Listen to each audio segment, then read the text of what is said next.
Hello, every pony. I am Anonthramus, as you may have guessed. Now, I haven't spoken to you before as myself. Like it? Hate it? Tell me in the comments. I can always post these as a separate thing if people have a problem with it. I just wanted to apologize to all of you for how long it's taken to get Chapter 3 out.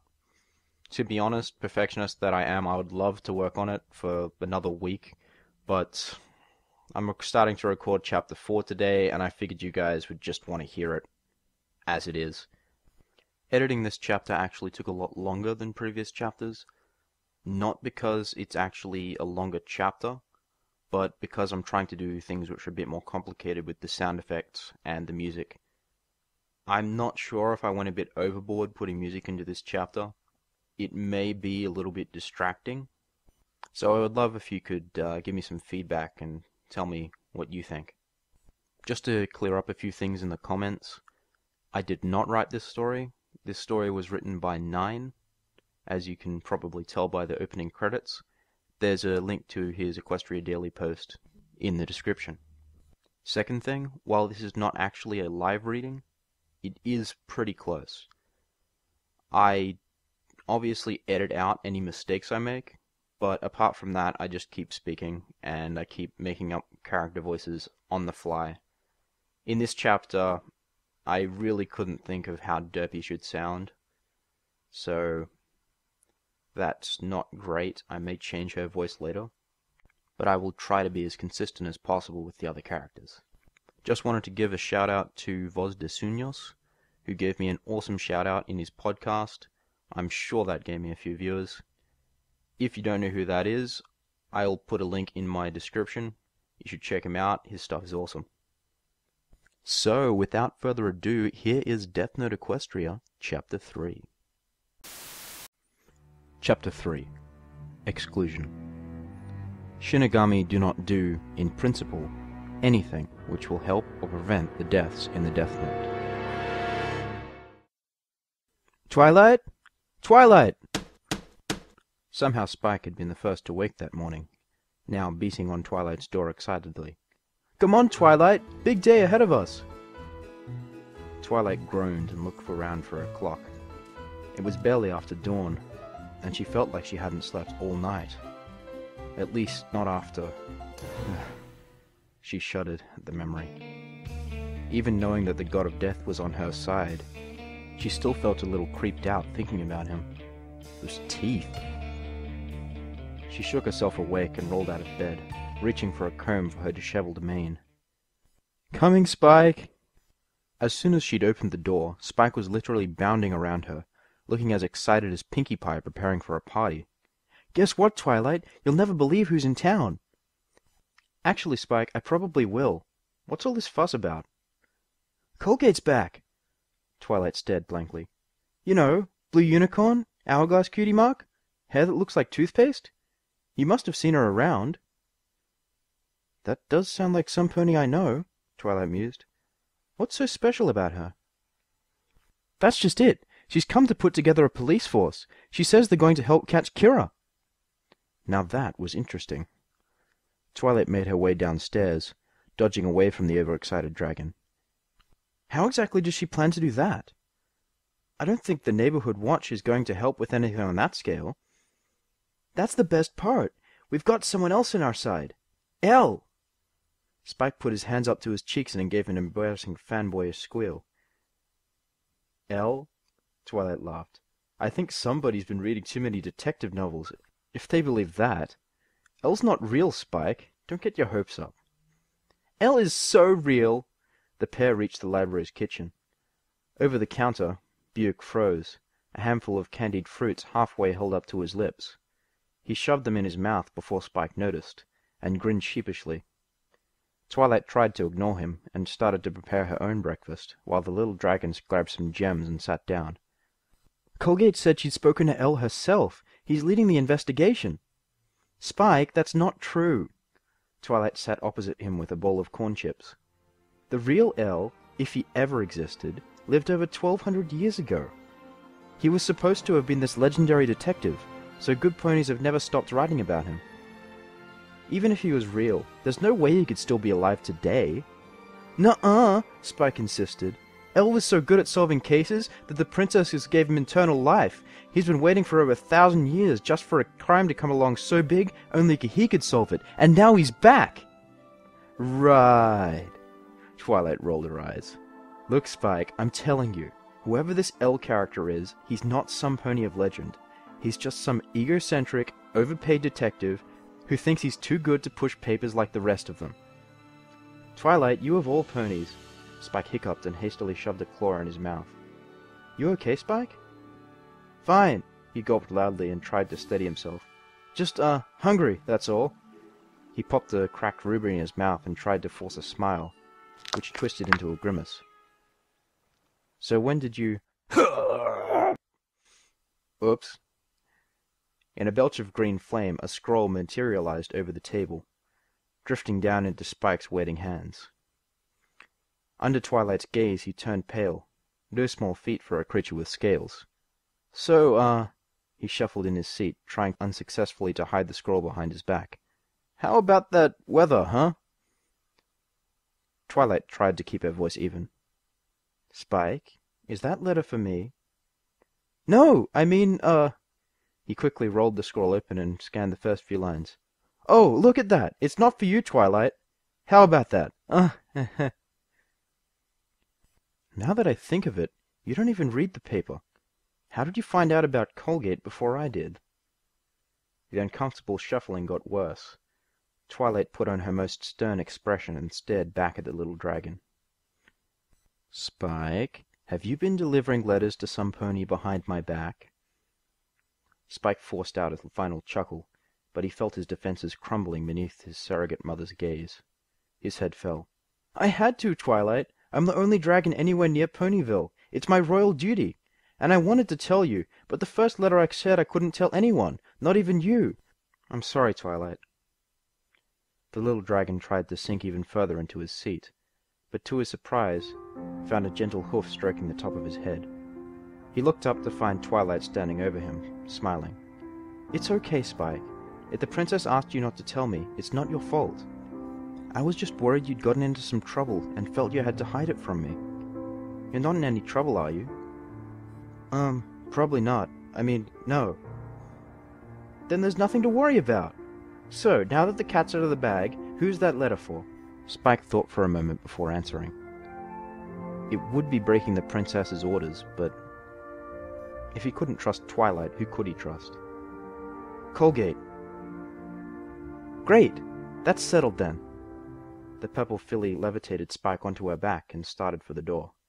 Let's deliver it right now.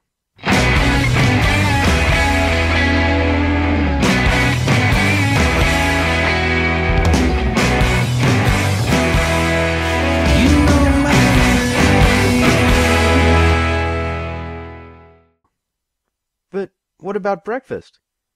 What's more important, Spike? Breakfast or royal duty? We can eat later. And if this Colgate is putting together a team to catch me, I want to be on it as soon as possible. I want to know what she knows. Hey, are we going out? While Twilight grabbed her saddlebags, Buick floated into the kitchen and hovered alongside her. The unlikely trio started out the door. Despite Twilight's childings, Spike hadn't stopped talking about El all the way to the police station. He's got 14 different cutie marks, and he can switch them out whenever he wants, and his eyes glow whenever some pony tries to lie to him. One time, this gangster told him a lie that was so big, El's lies lit up, and wham! Blinded him. And he could breathe fire, too. Twilight looked back. And what does that have to do with solving crimes? I don't know, but it's really cool. Spike continued to ramble, while Twilight kept her eyes fixed in front of her. A black shape hovered just behind her, casting a large shadow right into her field of vision. Buick was proving difficult to ignore. He spun wildly in the air, grabbed objects off the street to examine them, and yelled compliments at passing mares, even though he knew they couldn't hear him. Every time she started to tune him out, Spike's excited chatter would break her concentration. This was going to be a long day. By the time the three reached the police station, Twilight's nerves were nearly shot. Thankfully, the presence of more ponies served to calm both her companions down. Typically of Ponyvillians, Even at this early hour, a large group had already gathered outside, some to help out, but most just to see what was going on. Hidden somewhere inside the mass of ponies, the tiny police station was completely invisible. Buick soared overhead as they approached the crowd, chuckling to himself. Twilight tried to force her way to the front of the group, but was quickly cut off. "Back of the line, lady!" A large pony with a mustache snapped as she tried to push past him. "But I have a letter!" she protested, but the athletic colt had already turned away. She desperately scanned the crowd for a familiar face, smiling as her eyes landed on a certain grey Pegasus. "Ditsy-do!" Twilight cried. The male mare turned and grinned as she saw Twilight approach, her eyes rolling in opposite directions before they came into focus. "I have a letter for Colgate from Princess Celestia, but I can't get inside. Can you help?"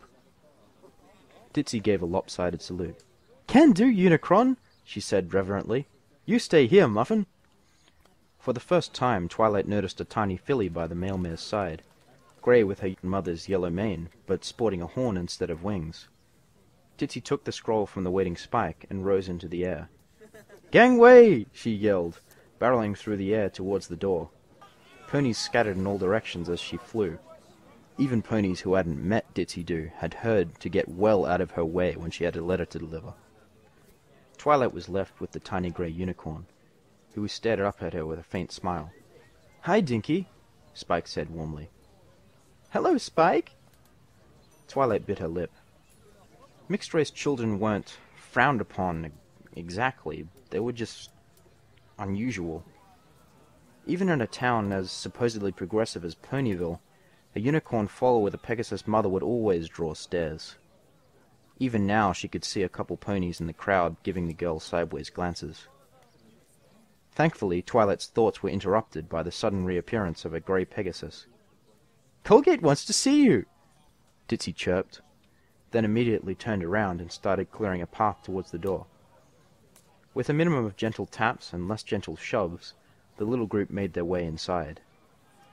The interior of the police station was just as crowded as the outside. It was a tiny place, little more than a waiting area with 2 small cells and a single office at the back. Even that was suffering from underuse. Dust covered everything, and there were certainly rodents living under the floorboards. At the far end of the room, a pair of desks had been set up, behind which 2 volunteer officers were talking to potential recruits. The sound of ponies shoving and arguing filled the air. Flying overhead was none other than Rainbow Dash, who was trying with little success to direct traffic. "Hey! Eyes front, buddy! Lines this way! Keep moving, every pony! You two, cut that out! Oh, hey, Twilight!" The Cyan Pegasus drifted down, narrowly dodging a startled pair of colts as she landed. "What's up?" "Just going to see Colgate," Twilight shouted over the din. "How about you? How long have you been here?" "Since this morning. I was the first one in the door. Fastest in Equestria, you know." Rainbow Dash flapped their wings proudly. "With me on the team, we'll have Kira behind bars in 10 minutes flat." "That's great, Dash." Shoot, Dash too? I thought she of all ponies would be on my side. Oh well. Ditsy-do began gesturing impatiently. "I need to go. See you soon." "Definitely." Rainbow Dash flew back up to the ceiling and resumed shouting orders. With the male mare's help, Twilight Sparkle managed to make it the rest of the way to Colgate's office. "I'm back in line," Ditsy-do said. "Getting," she added as an afterthought. "Coming, Muffin." "Coming, Mummy." The 2 grey ponies began working their way back through the crowd. Spike gave a lingering glance after them. "Cute kid," he said. "Shame about those eyes. And her voice." "Now, Spike," chided Twilight as she led herself into the office, "you have to learn to look past things like that. I'm sure she's a very clever pony beneath—" She stopped in surprise as she saw who sat behind the officer's desk, letting the door swing shut behind her.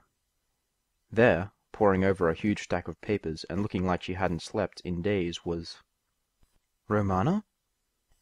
"Twilight!" The blue unicorn ran up to Twilight and wrapped her in a hug of almost Pinkie Pie proportions. "It's so good to see you again. I mean, I've seen you around all over the place, but here you were always too busy with one disaster or another, so we never got a chance to talk. And little Spike, too. How have you been? Busy. Twilight gently returned the hug and lowered the excited filly off her. Spike blushed, but said nothing. I didn't even know you were in Ponyville. When did you arrive? Just after you did, silly. I was running security at the Summer Sun celebration. You know, that Summer Sun celebration? I had a lot of paperwork to do after that disaster. So much that I ended up staying here permanently to finish it all. Twilight thought back.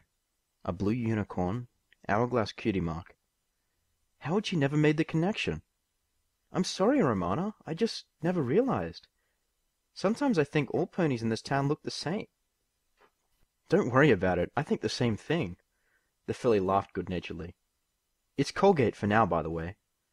You know that old nickname I had back at the academy?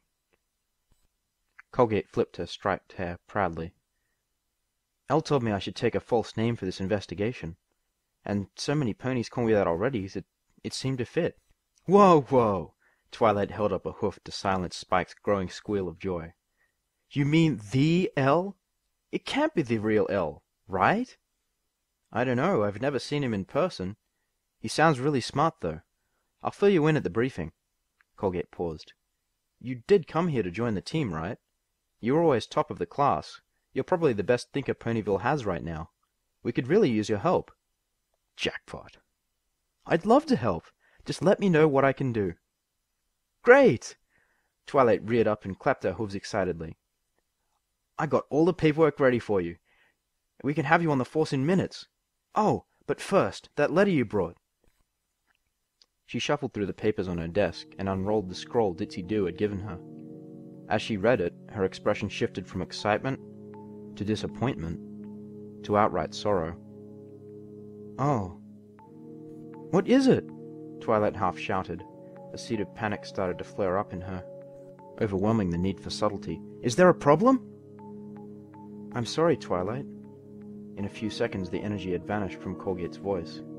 It's from the princess. I can't let you on the force. What? Let me see that. Before Colgate could respond, Twilight pulled the scroll away with magic and unrolled it in front of her. My dear Romana, the investigation you are helping to run belongs to my sister. I have no intention of interfering with it. However, there is one request I would like to make. There is no doubt in my mind that my beloved student, Twilight Sparkle, will want to join in your search for Kira. I beg of you, though it will break her heart, do not let her join the investigation. I fear for the safety of those who hunt Kira, and I do not wish my faithful student to risk her life unnecessarily. Please break this news to her gently, and try to make her understand that I am only doing this for her benefit. Your loving princess, Celestia. Twilight stared in disbelief at the page in front of her. The writing was a little sloppier than Celestia's normally flawless script, but it was definitely her teacher's writing. How could she do this to me? I'm sorry, Twilight. Colgate debated the best comfort for her friend, settling on a hoof on the shoulder. I don't agree, but I guess it's for your own good, after all. The purple unicorn set down the scroll and scowled. Oh. Twilight turned to Spike, who was daydreaming about Elle. He snapped to attention. I know this is probably a bad time to mention this, but before I forget, could you send my latest report to the princess? I mean, since you're right here and all. She levitated another scroll off the top of one of her paper stacks on the desk. Don't worry, I've already made a copy. No problem. Spike took the scroll in his hands and took a deep breath. Instead of the gentle puff of flame he was expecting, however, he let loose a massive belch of green fire. Some of the papers on the desk were badly singed, though the magical flame went out immediately. The scroll in his hands vanished, only to be replaced by another. This one was different from the others. Instead of being sealed with a golden symbol of the sun, this one was held closed with a midnight black crescent of wax. Oops. Another letter? That was quick. Simultaneously, both unicorns reached for the new scroll. Spike whisked it away from them. Sorry, girls, it's... He unrolled the scroll just enough for him to read the first line. It's not for either of you. Before either pony could react, Spike ran for the door and rushed out, dodging between and around pony legs as he made his escape.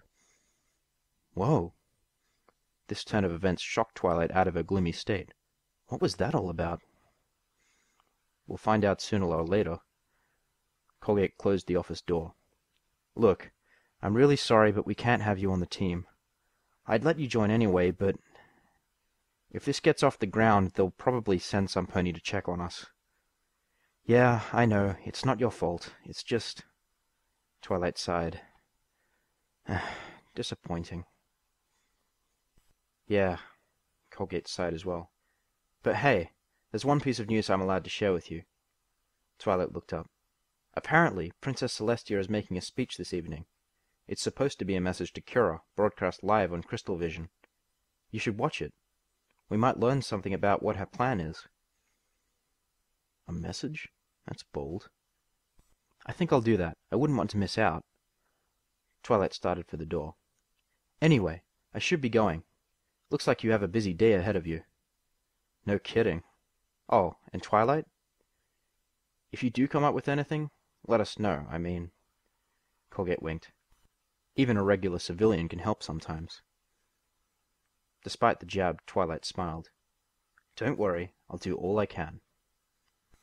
She opened the door and disappeared into the noisy throng outside. It's not fair! Twilight kicked despondently at the ground as she walked back to the library. It's just not fair! Hurts to be left out, huh? Buke had returned to the unicorn's side as soon as she'd cleared the still-growing crowd of ponies, seeming subdued by her soured expression. It's just not like her! Twilight stepped on a pebble, grunted in frustration, and bucked it across the street. When Nightmare Moon tried to cover Equestria in Eternal Night, Princess Celestia trusted me to find a way to stop her. When a full-grown dragon took a nap nearby in a mountain, she told me personally to get him to move out. But now? What makes Kira any different? Buke scratched his head. But Twilight, you're Kira. Yes, but she doesn't know that. And you only wanted to get on the team so you could use their information against them. That's not the point! She's not acting like her normal self! She never used to baby me like this! Buke did a slow, lazy flip in the air. Things change. I've seen it happen many times before. The fear of death does strange things to people. What are people? Did I say that? I meant ponies. Who are you talking to, Twilight? Twilight looked up and cursed inwardly. Without noticing, she'd walked right next to Applejack, who, as usual, had set up her apple stand in the otherwise empty street. No one, AG. I was just thinking out loud, she lied quickly. Before her best friend could notice, she motioned behind her. You know, you're not going to sell anything over here today. Every pony's at the police station. They are? Applejack face-hoofed. Well, shoot, I've forgotten about that. I was wondering why I was so quiet today. She plucked an apple from her stand and tried to hand it over. Here's an apple on me. Twilight waved away the offer. Oh, there's no need for that. As if on cue, her stomach growled loudly. Applejack laughed. Heavens to Betsy, that's one hungry pony. Haven't you eaten all day, Twilight? Twilight shook her head. And take 3, on the house. You've earned them. Well, it would be rude to say no now. 3 apples levitated away from the stand and arranged themselves in Twilight's saddlebags. Thanks, Applejack. I can always count on you. That's what I'm here for. The Earth Pony beamed proudly. She turned to secure the stand for moving when something caught her in the corner of her eye. She looked up and laughed. Twilight? You missed one. Twilight followed her friend's gaze. Buke had grabbed one of the apples from her bag and was holding it up for her to examine it. To a normal pony, it must have appeared to be floating on its own. She pretended to laugh as well, magically yanking the fruit out of the surprised Shinigami's hoof and shoving it back in her bag. Thanks. Yeah, that happens sometimes. Perhaps a little faster than she needed to, she trotted away and turned the next corner. As soon as they were safely out of earshot, Twilight turned to the God of Death and growled. Don't do that again! Ever! Do you want to blow your cover? Buke fidgeted. It looked tasty. Twilight summoned the expression she'd put on earlier while questioning Spike. "Look," she said, slowly and clearly as if she was talking to a child. "If any pony finds out that you've been following me, they might connect you to the Death Note. If any pony finds out about the Death Note, they'll take it away and probably burn it, and then you'll have to go home empty-handed. Is that what you want?" Buick scowled and shook his head. "No? Good. So don't go picking up anything around town anymore. We're lucky Applejack thought it was just a magical glitch this time. We can't afford to let it happen again." "Okay, but..." Buick gave an eerily wide smile. "Can I try one of those apples when we get back?" "Back?" Twilight froze in place, gears grinding inside her head. "Sure, if you're quiet. When we get back, you can have as many as you want. Sound good?" "Very." Twilight burst through the library door and threw off her saddlebags without slowing down. In seconds she was up the first flight of stairs and climbing fast. Buick followed her inside at a more reasonable pace. Without bothering to ask, he reached into the discarded bag and pulled out a bright, shiny apple, taking an enormous bite out of it. He grunted in surprise and licked his lips, smiling wildly. Mmm, juicy. Upstairs, Twilight held her breath as she approached Spike's bedroom. But when she opened the door, the air was mercifully clear. The room was littered, as usual, with books Twilight had given the little dragon to read, mixed alongside toys, and many much more well-thumbed comic books. She pushed these gently aside, trying to disturb the room as little as possible, despite her haste. "Where is it? Where is it?" she muttered. Buick floated up the stairs, an apple in each hand. "What are you looking for? These are delicious, by the way." "Buick, good," Twilight said without looking up from her search. "Can you stand outside and tell me when you see Spike coming?" "Nope." This got her attention. "What do you mean, nope? You're perfectly capable of—" "I mean nope. I'm not your pet, and I'm not gonna help you." "Fine, don't then." "Uh-huh." Twilight pulled a large box from under the basket, where Spike still slept. Inside were magazines, at least a dozen. Many from different publications, but all with one thing in common. They all had a picture of Rarity somewhere on the cover. Buick gagged, but Twilight pushed these aside and pulled out something else. Scrolls. Lots and lots of scrolls, each bound with a single piece of thread. "Spike's flame is getting stronger as he grows," she explained, "which means that sometimes his fire is less magical and more actual fire. He can't always control the consistency, so when I give him a letter there's always a chance that he'll burn it instead of sending it. After I lost some of my best reports that way, I gave him a new habit to remember. Before sending a letter, always make a copy." She unrolled the first scroll from the pile. "Dear Princess Luna, I have arrived safely in Ponyville, still with only one head." This was clearly from Romana, probably sent early that morning. Most of it told Twilight nothing that she didn't already know, but the final lines made her raise an eyebrow. Was Elle planning something? Interesting. She carefully tied the paper back up before picking up the next scroll.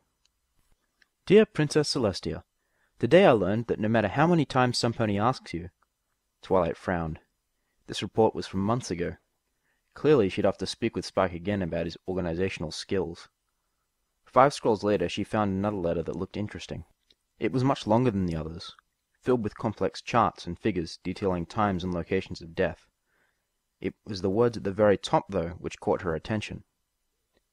"Dear Lady Luna, challenge accepted. Please inform Celestia that I will arrive in Canterlot tonight, in time for the speech. I have already made the necessary arrangements with the crew in charge of the broadcast. In the meantime, please continue to send updated statistics to this location. Elle." 2 realizations hit the filly at once, causing her breath to quicken. Elle was operating out of Ponyville? And Spike was delivering letters to him? That was almost too close for comfort. Still, at least it confirmed a few things. There was a pony who'd taken the name Elle, working on the case. "No matter," she muttered. "The difference between you and me now, Elle, is that I know where you live." Not wanting to push her luck any further, she placed all the scrolls back in the box in as close to the position she'd found them as she could manage. She returned the box to its place behind the basket and walked around the room once, making sure nothing looked disturbed. As she left, she caught sight of Byuk, who was finishing up her third and final apple. "That was my lunch, you know." Don't care. The Shinigami squirmed in pleasure, licking his last amount of juice from his talons. Apples must be the best thing I've ever tasted. Hey, how about this? I'll stay quiet and out of your way if you buy me more apples. "If that's what it takes, fine." With a final glance around, Twilight left Spike's room and closed the door behind her. Anticipation made the afternoon pass quickly. To Twilight's annoyance, Spike never returned from his secret delivery mission. In the past this would have worried her, but under the circumstances she let it slide. She took the opportunity to retire to her room and write more names in the death note under the guise of studying. There was a seemingly inexhaustible supply of criminals from all corners of Equestria, with more entering and leaving the system every day. However, she noted that the number of arrests in a day was slowly, almost imperceptibly, dropping. This pleased her greatly. If she could single-hoofedly lower crime rates across Equestria in as little as a week, how much more could she do in a year, in a lifetime? It made her dream of a crime-free world seem so much closer to reality. It was nearly dark when Twilight remembered what Colgate had told her before she left. Hurriedly, she activated her stratoscreen and turned it to the first news station she could think of. She was just in time. On screen, Princess Celestia was sitting down in preparation for her speech. Byuk whistled appreciatively. Twilight prepared to scold him for being disrespectful. But what the Shinigami said next surprised her. How long has your princess been alive? How old is she, you mean? Byuk nodded. No pony really knows. I'm not sure that she knows herself. At least a few thousand years, but some say she's been here a lot longer. The god of death nodded sagely. That's a lot of time to cut short. No wonder she's afraid to die. What? My beloved subjects, Princess Celestia began, cutting the pair off. It is with great sadness that I must speak to you concerning a matter of grave importance. As many of you are aware, Twilight couldn't focus on the speech. It was basically a repeat of the one she'd given a few months ago, about the value of pony life over old things. Celestia can't die, Twilight insisted. I mean, she can't. She's not just a pony, she's practically a goddess. She raises and lowers the sun every day. She can't get hurt by anything. Not even the Death Note could... She stumbled as the logic started to overwhelm her, continuing in a softer voice. It couldn't really kill her, could it? Don't ask questions you already know the answers to. Byuk folded his wings and sat down to get a better view. I just know that if I was that old, I would be terrified of anything that might make me die. Twilight looked back at the screen and stared at her beloved mentor with new eyes. To most ponies, she would look as magnificent and self-assured as always, but Twilight had spent enough time with the princess to know when something was wrong. There was a slight catch in her voice, a sign that she was holding something back. And while her rainbow mane flowed magically in the air, it didn't ripple as though carried by an unfelt wind. And her eyes! She tried to cover it up, but they were slightly pink, perhaps from crying, or worse, and dark bags of tiredness clung beneath them. There was something hidden in those eyes, something Twilight had never seen in her mentor before. Are you afraid, princess? She whispered, nearly held up to a hoof to comfort the celestial mare, having to remind herself that it was only an image. You don't have to be afraid of me. I know your heart is in the right place. So I'm sorry, but for now... She closed her eyes. For Equestria's sake, let me do what has to be done. You know she can't actually hear you, right? Quiet, Byuk. That is why, the princess concluded, I will not and I cannot condone these deaths being orchestrated by Kira. She paused, and an enthusiastic hoof-stomping could be heard from the ponies in the studio. "And now I have a personal message to Kira. However, this message cannot be delivered by me." Celestia gave the camera a more focused look. "Fillies and gentle colts, it gives me great pleasure to introduce for the very first time Equestria's greatest detective, Elle." "What?" The princess rose, and a comparatively much smaller colt walked on screen to take her place. He was a creamy brown earth pony, with a darker brown mane and a smug expression. Twilight disliked him already. "Thank you, Lady Celestia," Elle said before settling down to face the camera. "I am the pony in charge of the investigation into the deaths of the current and former criminals across Equestria. My name is Caramel, alias Elle. It is my solemn vow that I will catch the pony or ponies involved in this horrific crime, starting with the leader, and the one popularly known as Kira." "Catch me? Huh!" Twilight pulled the Death Note closer to her. "If you had any way of tracing the Death Note, you would have done it already. All I've done is write names in a book. You can't prove anything." "I'm pretty sure he can't hear you either." "Be quiet, Buick!" Caramel had paused, as if anticipating this outburst. "Kira, if you're watching this, and I'm sure that you are, know that I understand what your motivations for your actions must be. I know the line you must be thinking has brought you to this, because I've had similar feelings in the past. But that does not change the fact that what you're doing," he paused, fixing the camera with a hard stare, "is evil." "Evil?" The word struck a nerve. "You think I'm evil?"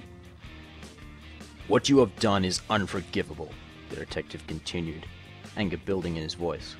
"It is not unimaginable to call it the worst crime in all recorded history. By numbers alone, you're 100 times worse than even the most terrible murderer you have condemned. I assure you, Kira, these abominable evil acts will not go unpunished." "Evil?" Twilight leapt to her hooves, magic crackling down her horn. "I've saved more lives in a day than you have in your entire life, you insolent fool!" Caramel said nothing, his eyes bright. A smirk plastered across his face. "You want to see murderers walk free?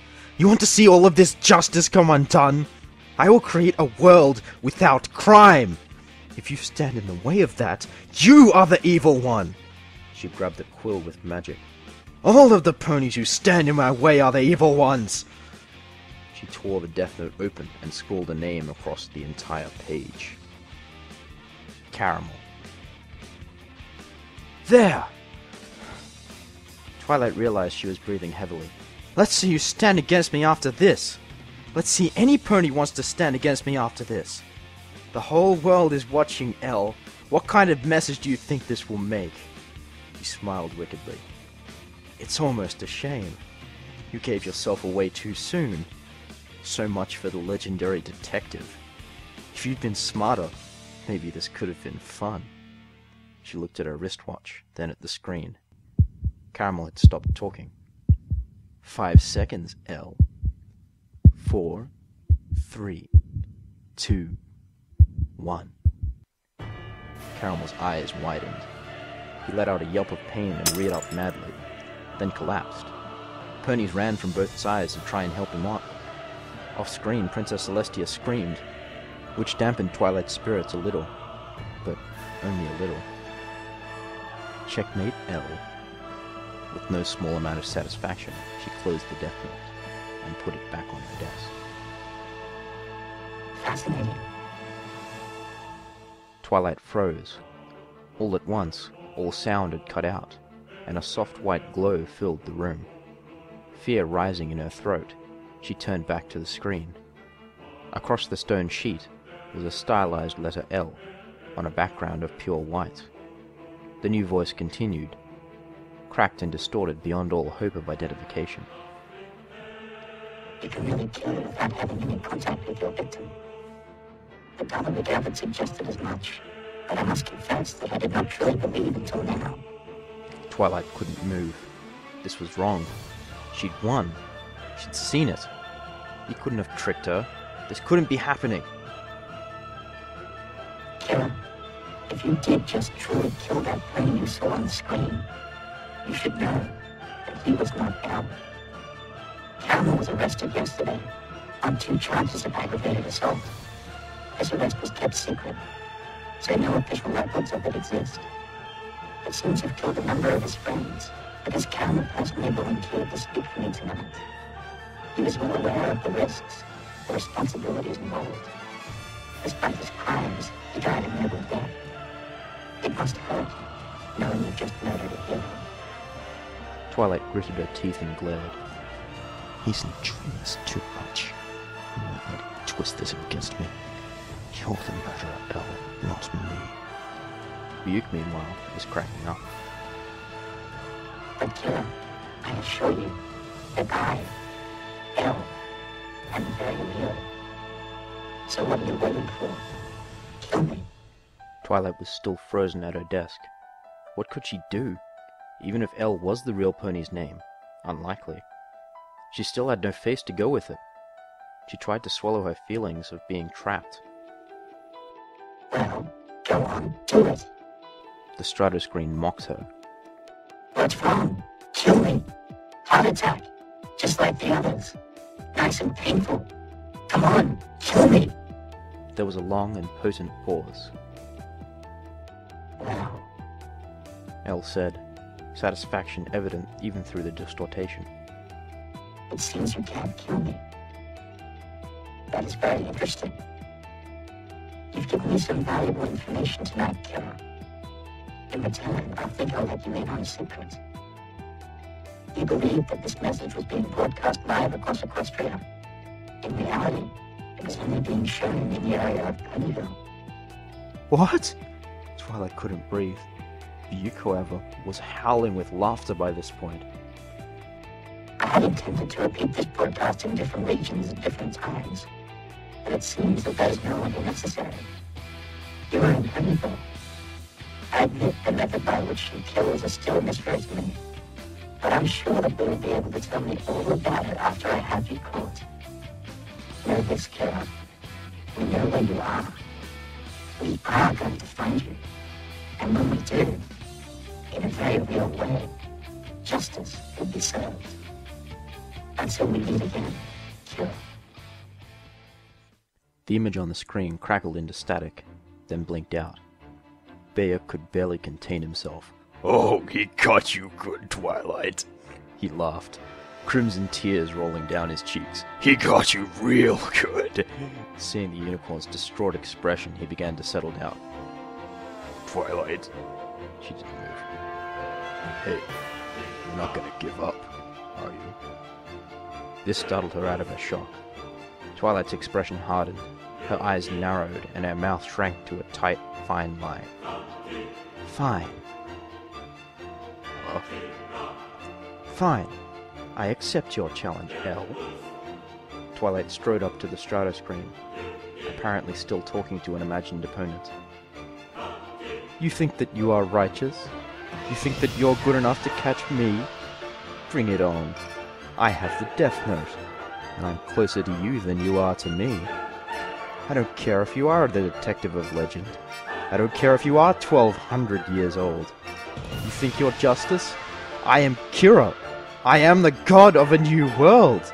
I am justice! While the pony pranced and posed in front of the screen, Bayek rubbed his hooves together in glee. It's Kira versus El, he thought.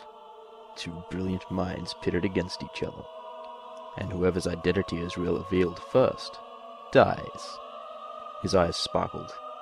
Now this I've got to see. Dear Princess Celestia, are you all right?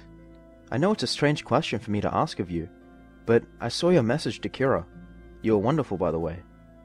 And I wanted to make sure you were okay. It was a terrible thing that El did to Caramel, even if it was to catch Kira. I don't know if I want to trust him after that. I was also shocked to learn that Kira is in Ponyville. Please, Princess, I know you're afraid for my safety, but I can't in good conscience abandon my friends. I don't know if I could forgive myself if one of them got hurt because I wasn't there to help. Please, for their sake, won't you let me help catch Kira? Your faithful student, Twilight Sparkle. P.S. I'm sorry if this letter takes some time to reach you. Spike has been busy helping Romana, so I may have to resort to using regular mail. 誰にも見れない夢を見ていらないものは全て捨てた